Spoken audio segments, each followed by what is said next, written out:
Guys, for today's video, it's me again and I'm back. So for today's video, another lesson naman ang inyong matutunan mula sa akin para maghatid ng tips, kaalaman, and so on. So for today's video nga ay meron po akong ibibigay sa inyong kaalaman and mga tips dahil nga ay magbibigay ako ng ilang practical na paraan para makapag-ipon.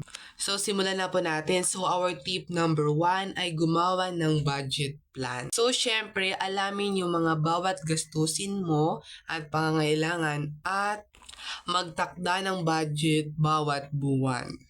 Dahil pag natukoy mo ang mga pangunahing gastusin, mas madali kang makakapaglaan ng pera para sa ipon mo.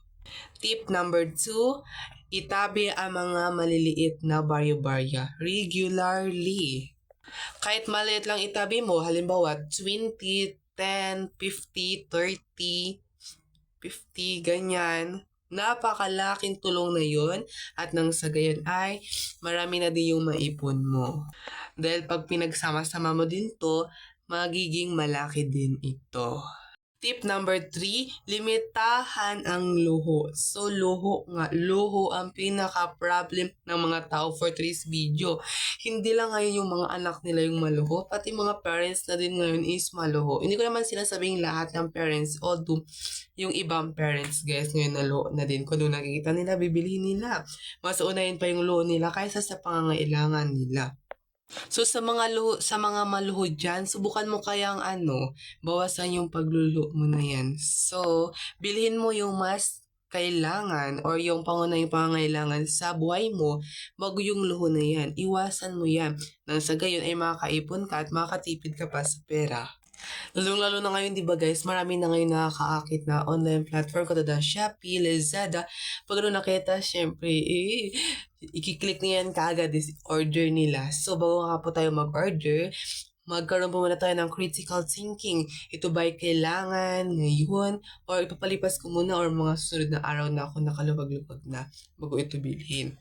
So kasi ngayon nga guys, kahit gano'n yung kahit kaano kahirap ang buhay, patuloy pa rin yung low na yan, no? So ayun nga, our tip number 4, gumamit ng envelope system. So ayun nga, maglaan ng envelope sa bawat kategorya ng gastos. Katulad na naman ng pagkain, transportation, at ipon. Diba? Parang ito yung para sa pagkain, para sa transportation, and also para sa aking savings. Dahil guys, makakatulong ito para mabawasan or maiwasan ang overspending. Then tip number 5, mag-set ng financial goal. Dahil kung mas madaling mag-ipon kung mayroon kang goal, kung ano yung pinag-iipunan mo, kata yung pinag-iipunan mo ay para pangpaayos ng bahay mo, pambili ng lupa, yun. Kasi guys, mas namomotivate yung sarili mo na kailangan ko mag-ipon para makuha ko yung bagay na ito. So guys, yun nga, so i-apply nyo yung mga tips ko na ito and sa makaipon na din po tayong lahat. So maraming salamat in paalam kabataan.